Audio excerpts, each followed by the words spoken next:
É uma pergunta que tem sentido, mas a resposta é uma resposta que muitas vezes acontecerá, porque as coisas surgiram naturalmente. Eu comecei a dar aulas na Faculdade de Medicina, no Serviço de Genética, andava no 5º ano da faculdade e, nessa altura, o meu então diretor de serviço, o professor Mano Tavares, fazia espermogramas. E o colega que, entretanto, os fazia, que o ajudava, entrou numa especialidade cirúrgica muito exigente, uma cirurgia torácica, e eu comecei a ajudar. E, entretanto, acabei o curso e decidi ir para a obstetrícia e ginecologia, continuei a fazer já autonomamente os espermogramas, os estudos dos espermatozoides, a ter contacto com as situações de infertilidade, sobretudo causadas por fatores masculinos graves. E isto estamos a falar, eu comecei a dar aulas em 79, licenciei-me em 81 e em 85 comecei cá em Portugal a fazer inseminações artificiais, intrauterinas, com espermatozoides generidos, com espermatozoides da dor. Tinha 28 anos. E tudo isto surgiu com a naturalidade da evolução, isto é, nós caminhamos, vemos obstáculos, tentamos vencê-los.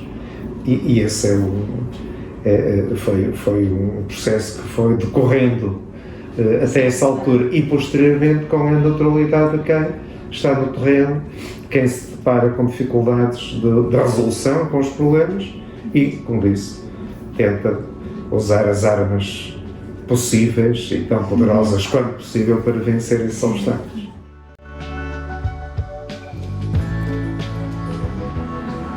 É sim, estas técnicas exigem uma permanente reflexão. Eu sou católico, até dei durante vários anos catequese, não é? Antes de licenciar e enquanto médico, ainda enquanto tive disponibilidade, continuei a fazê-lo e, portanto, as técnicas de procriação medicamente assistida intraconjugais, isto é, com ovócitos da própria mulher e espermatozoides do marido ou companheiro, não me causaram nunca qualquer tipo de reflexão adicional, a não ser que deveriam ser feitas e devem ser feitas quando é necessário. Isto é, não é por capricho, não é porque seja mais interessante, não. Eu digo muitas vezes a brincar, não há como a FIV, mas fertilização in vivo, não é? Aí os casais não aturam médicos, não gastam dinheiro e divertem-se. Nas técnicas de procriação assistida é tudo ao contrário e, portanto, tem que haver uma indicação médica. Obviamente que quando se colocou e quando se me colocou a decisão de fazer ou não inseminações com os espermatozoides de um doutor, obviamente que isso levou a uma reflexão mais profunda do ponto de vista ético, filosófico, religioso, mas Filo, inclusive na altura até falei com um padre, meu amigo, que casou, batizou os meus filhos e que eu conheci aos 18 anos, e a mensagem que ele me transmitiu fundamentalmente foi esta: se achas que ajudas as pessoas ou podes ajudar as pessoas a serem felizes, porque não? E na prática foi o que eu senti sempre.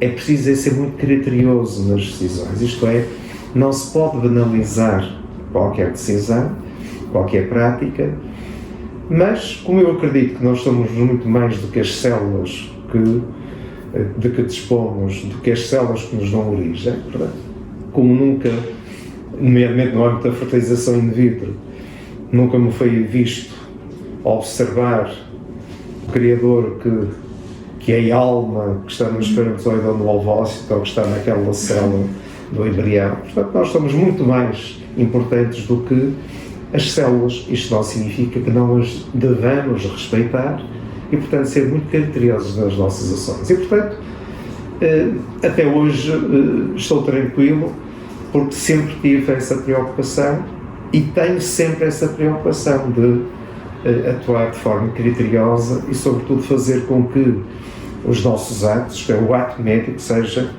um ato bem pensado e não se transforme num ato de natureza comercial. Isto é, o médico não vende produtos, o médico não vende serviços, o médico presta serviços. E, portanto, de forma, obviamente, criteriosa e da forma que se deseja e que se exige seja competente.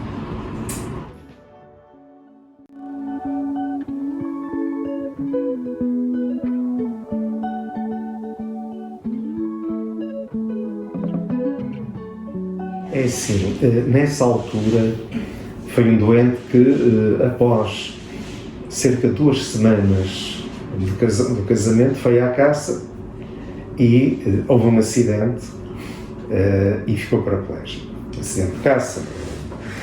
E nessas situações, como em outras, por exemplo, já tivemos muitos doentes nessa circunstância, que é de acidentes de carro, de moto, muitos doentes ficaram paraplégicos.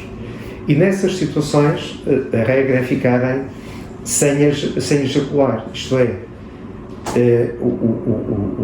os testículos produzem espermatozoides, mas as pessoas até podem ter ereção, sentirem o orgasmo, mas não há ejaculação por uma lesão neurológica. Nessa altura, com o contributo da doutora, agora a professora Maria João Andrade, uma fisiatra, ela introduziu uma sonda endorreital, uma sonda que estimulava eletricamente essa ejaculação e nós recolhíamos os espermatozoides.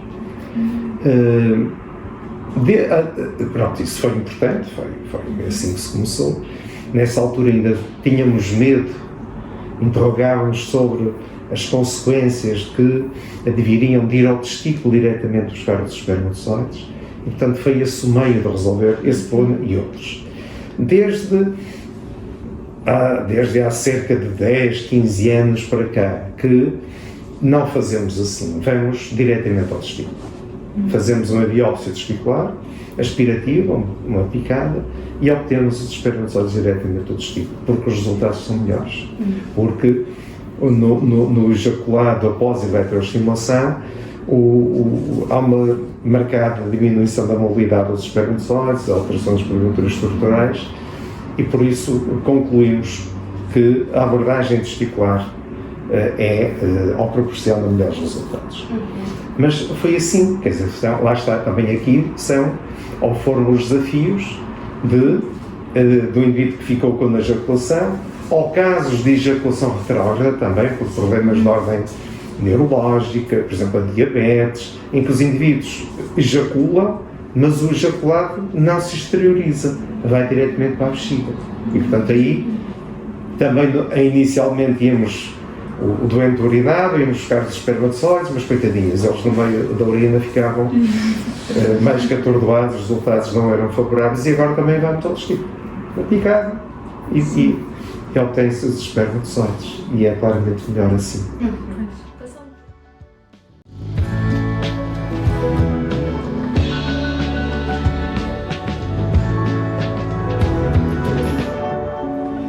É assim.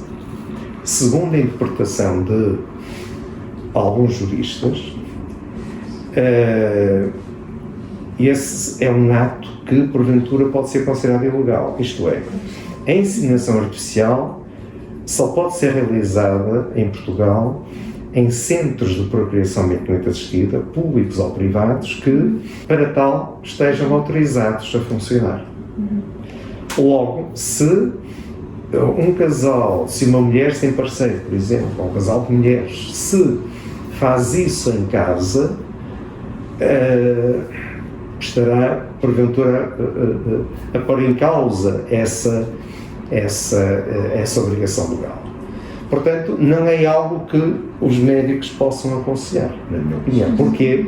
Não até pela perspectiva legal, mas porque, sendo porventura fácil, tem que... Onde é que os espermatozoides são, ou como é que são obtidos? Como o próprio controle da situação do ponto de vista médico. Portanto, claro que ninguém pode saber, a não ser os próprios, aquilo que se passa no interior de uma casa, mas essa não é uma responsabilidade médica e, sobretudo, não pode ser uma responsabilidade assumida pelo médico.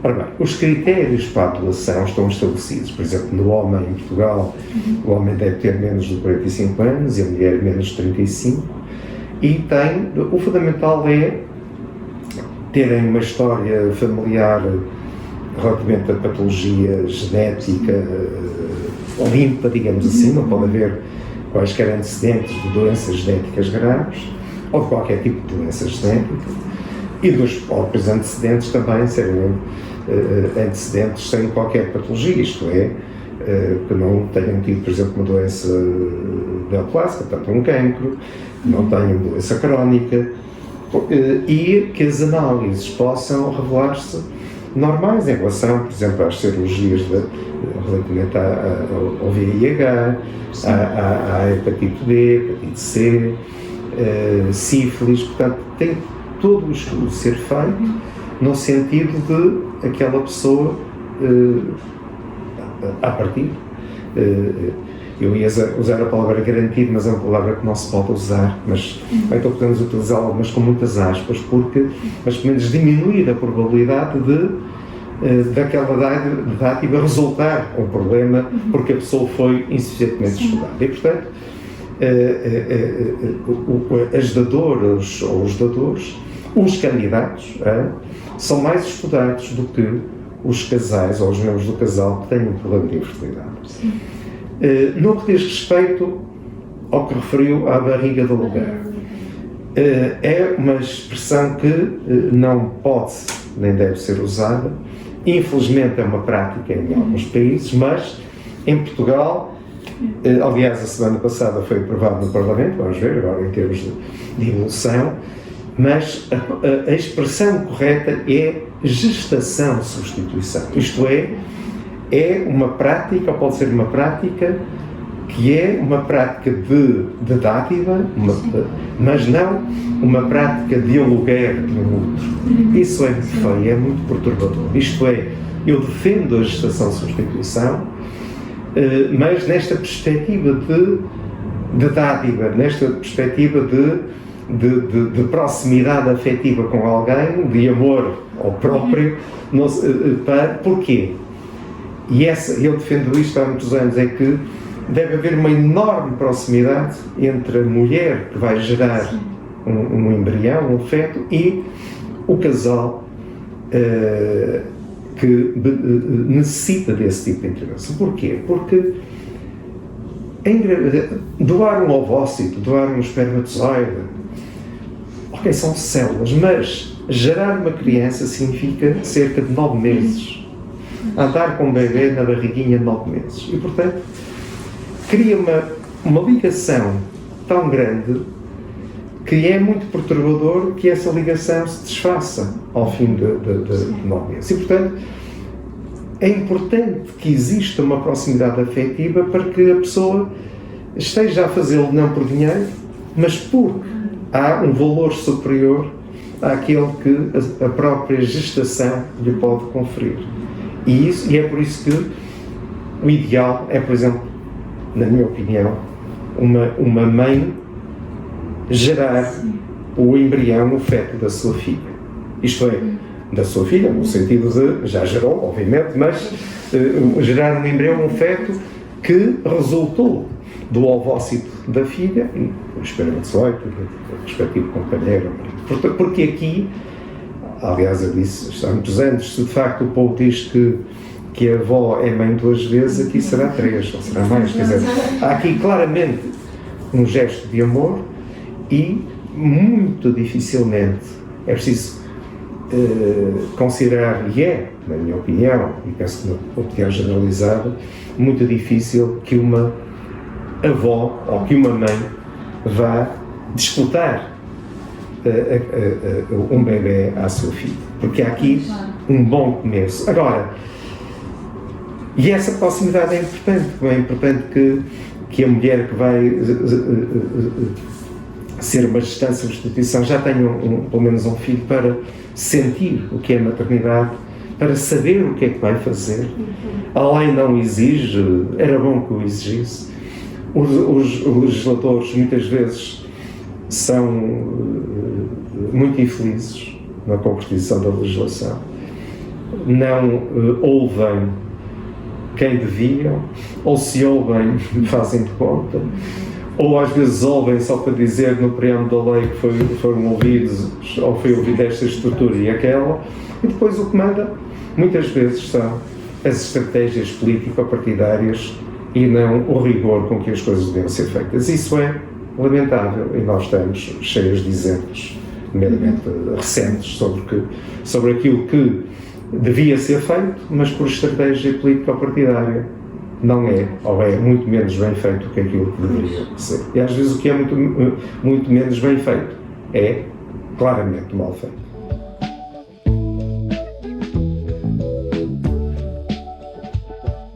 Não. O paradigma da confidencialidade mantém-se. A única coisa que se alterou nos últimos 2 anos, em consequência de um acordo no Tribunal Constitucional, e depois no Parlamento foi aprovado, é a possibilidade ou o direito de a pessoa que vier a nascer, quando atingir os 18 anos, ter o direito de conhecer a identidade civil do dador, entendida como o nome completo, mas sem quaisquer direitos. Aquilo que neste momento, e portanto é isso, isto é, por exemplo aqui no meu centro nós fazemos tratamentos com doação de espermatozoides, doação de ovócitos, e se porventura esse sigilo, essa confidencialidade for quebrada, é crime. Isto é, nem os beneficiários, que é a expressão da lei, podem saber quem é o dador ou a dadora, nem os dadores podem saber a quem estão a doar. Porque se isso fosse feito, seria crime.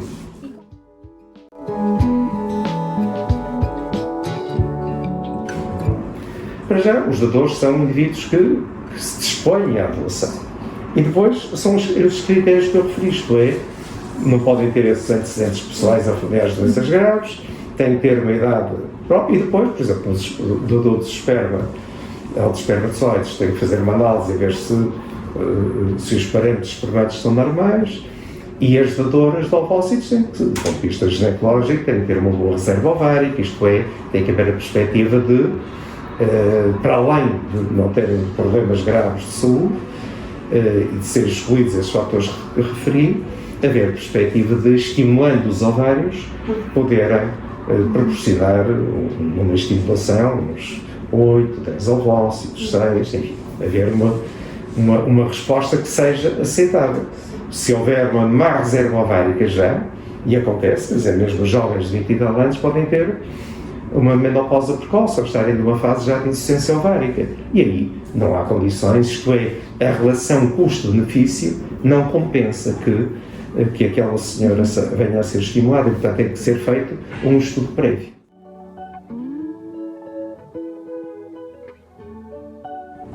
Ora bem, casais homossexuais só serem mulheres, não é? Porque fala-se às vezes em discriminação, é verdade, mas isso é uma discriminação cuja causa é obviamente biológica, e portanto aí as reclamações têm que ser feitas à natureza ou ao Criador, para quem acreditar, não é? Portanto, e a lei portuguesa também se alterou em 2016. Houve o alargamento das técnicas de procriação assistida às mulheres sem parceiro e aos casais de mulheres. Obviamente que casais de mulheres, se houver boas condições ginecológicas da mulher ou do elemento do casal que vai tentar a gravidez, Se pudermos começar pela inseminação intrauterina, é melhor, porque é uma técnica mais simples, mais fisiológica, menos invasiva, mas tem que ser feita, como em qualquer situação, mesmo quando são casais heterossexuais, um estudo para ver se há boas condições de ordem ginecológica para que a inseminação tenha uma perspectiva de êxito minimamente consistente.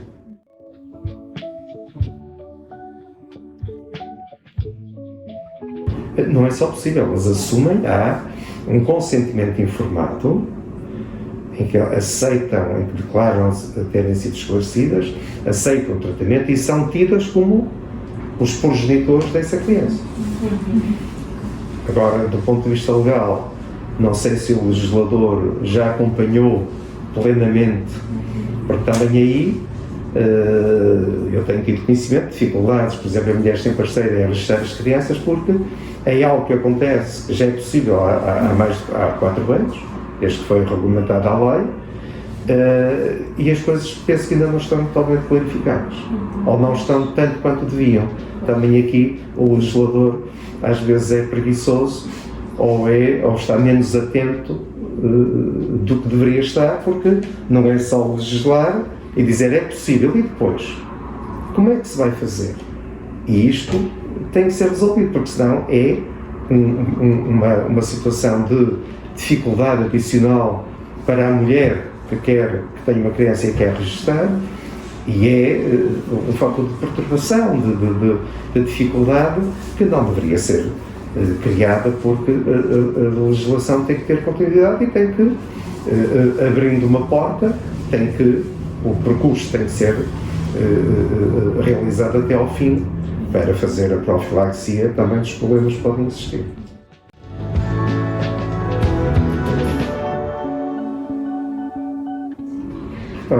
A própria infertilidade é de facto desde logo um problema muito complexo no plano emocional, isto é, a maioria dos casais, eu diria quase todos, se não todos, haverá muito poucas exceções, nunca imaginaram que vão ter um problema de infertilidade. E ainda bem, é que eu digo ao casal, quando as pessoas me dizem, nós nunca pensamos que íamos passar por isso, e eu digo, olha, ainda bem, porque se nós vamos antecipar um problema, afinal seria como nós pensarmos em qualquer altura da vida que vamos ter uma doença grave. É melhor cultivar o otimismo e fazer por isso, claro. Portanto, emocionalmente é muito complexo.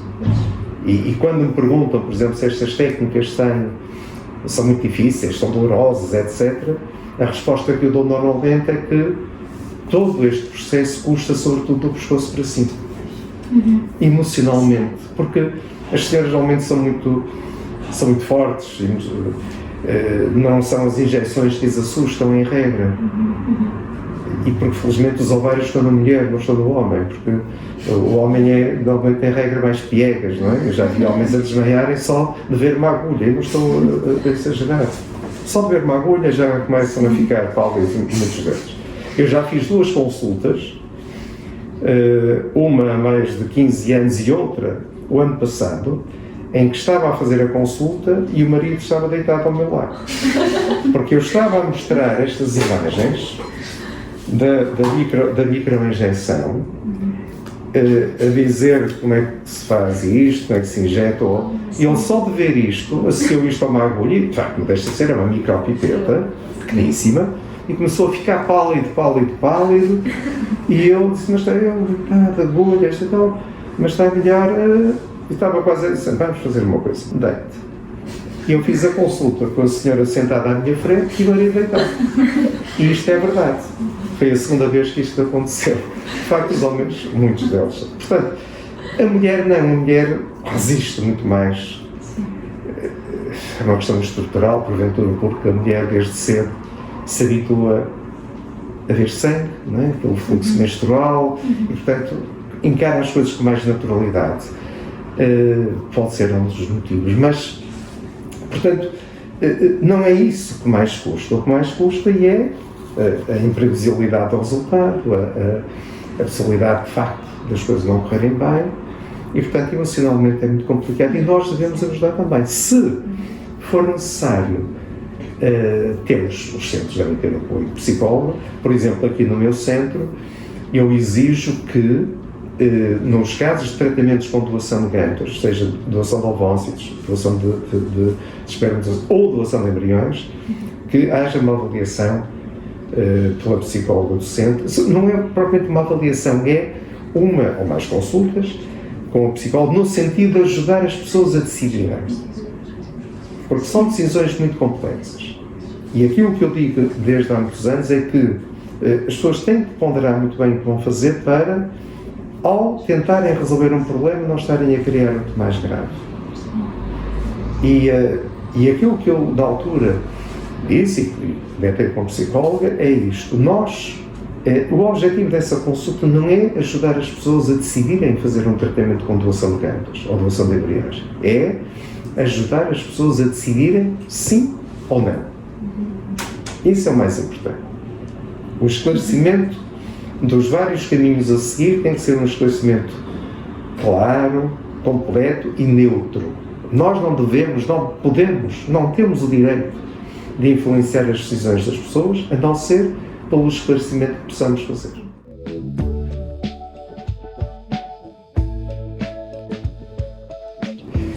Nós temos sempre expectativas. Claro que os grandes saltos da procriação assistida ocorreram com a fertilização in vitro de 78, com a microinjeção intracitoplasmática anos 90, sobretudo esses dois grandes saltos. Foram, de facto, espantoso. Foi a concretização do admirável mundo novo, a concretização parcial, do Aldous Huxley, que é um livro dos anos 30, que, se não leram, comprem, é muito interessante. E eu li-o há muitos anos. Eu digo concretização parcial porque nesse livro está prevista a fertilização in vitro. Os recém-nascidos resultaram de fertilização in vitro e de desenvolvimento da gestação in vitro. Ainda não chegamos ao útero artificial. Mas esse é o objetivo também, quer dizer, venha ele.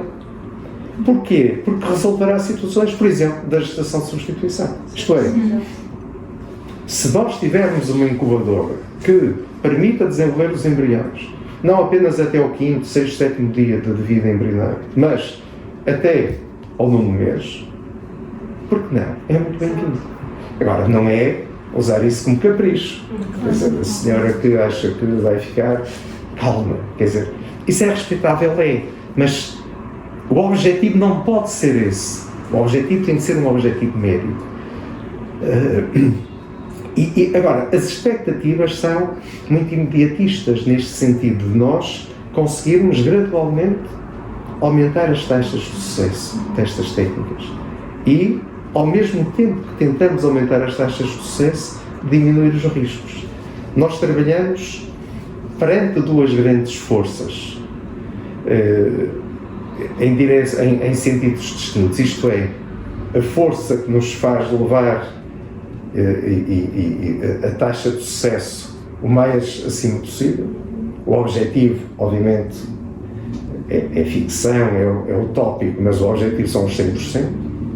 E o outro sentido é da complicação, 0%. Isto é utópico, claro que sim. Mas é esta... Agora, não pode ser objetivo 100% a todo custo, porque isto elevaria os riscos. Nem o contrário, portanto tem que haver bom senso, tem que haver competência. Agora, é isto que nós trabalhamos, melhorar procedimentos clínicos, estimulações ováricas, os métodos de incubação dos embriões, os meios de cultura, incubadoras, e um dia os investigadores de base, não é algo que nós trabalhamos, mas na investigação básica das células estaminais, um dia resolver situações mais complexas e, por exemplo, poder, a partir de uma célula estaminal, obter um gameta in vitro, espermatozoide, ovócito, com a segurança biológica que obviamente nós desejamos, mas um dia, naturalmente, lá chegaremos. Quando? É melhor. Isto aqui é como um desporto de alta competição, portanto é melhor não fazer. Não é correto definir uma expectativa, a não ser uma expectativa de tão cedo quanto possível, mas são obviamente passos de uma complexidade muito grande, mas que há seguramente muita gente a investigar e toda essa gente é bem-vinda, porque a infertilidade como doença deve ser combatida tanto quanto possível, porque todos os passos em frente serão muito bem-vindos.